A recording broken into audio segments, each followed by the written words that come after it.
poll, just 42 days until Election Day. Vice President Kamala Harris and former President Trump in this poll are locked in an exceedingly tight presidential race, the tightest at this stage in modern history. Among likely voters nationwide, 48% say they support Harris, 47% say they support Trump. That's within the 3 percentage point margin of error. So the two are virtually tied. Our new CNN poll also shows a major shift in voters' attitudes about each candidate, including that since Harris became the Democratic nominee, her favorability rating has skyrocketed to the highest level in CNN polling ever since before she just took office in 2021. But how does Harris's public image compare to the real life issues that voters care about? And what might this mean for Harris now that she's lost an endorsement from a leading Senate moderate, Senator Joe Manchin, independent, former Democrat of West Virginia?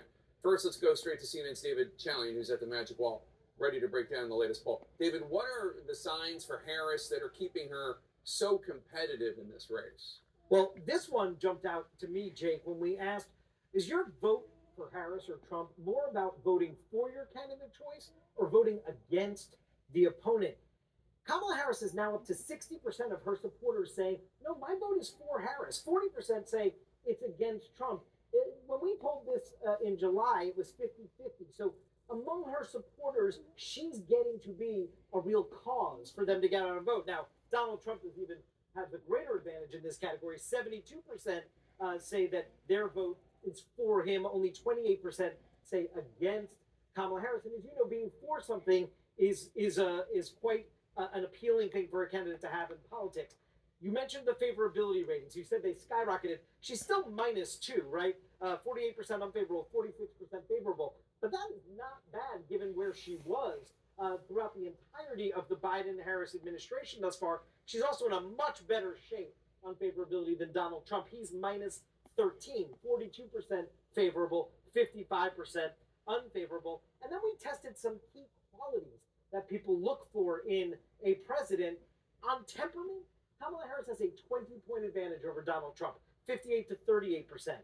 On her background and life experience being what either exactly right or close enough to what voters want in the president, she's got a 10-point advantage there. And on the empathy question, understanding people like you, she's got a 6 percentage point advantage there.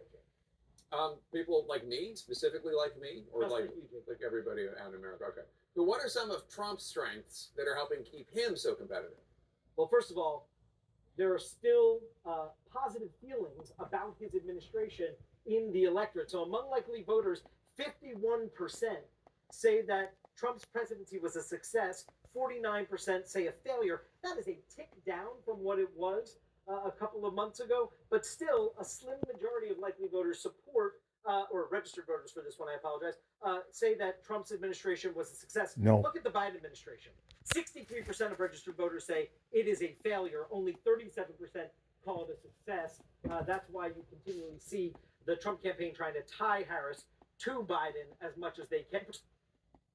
Next is protecting democracy at 21%. But issue number one, big time, is the economy.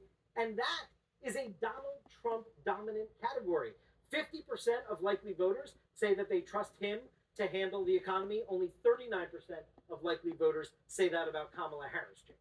A source tells CNN that Vice President Harris is planning to visit the U.S.-Mexico border when she's in battleground state Arizona Friday. No doubt this is an attempt to close the gap with Trump on the issue of immigration, where she trails. How far behind does she trail Donald Trump on the issue of immigration? So it is another Trump strength category on who do you trust to handle the issue better. 49% say Trump, 35% Harris. That's a 14 percentage point gap there. Now remember, immigration does not rank nearly as high as the economy in the overall importance of issues for voters in our poll, but nonetheless, you see that this is still an issue that Donald Trump dominates on. All right, David Chalian, thanks so much. Let's bring in my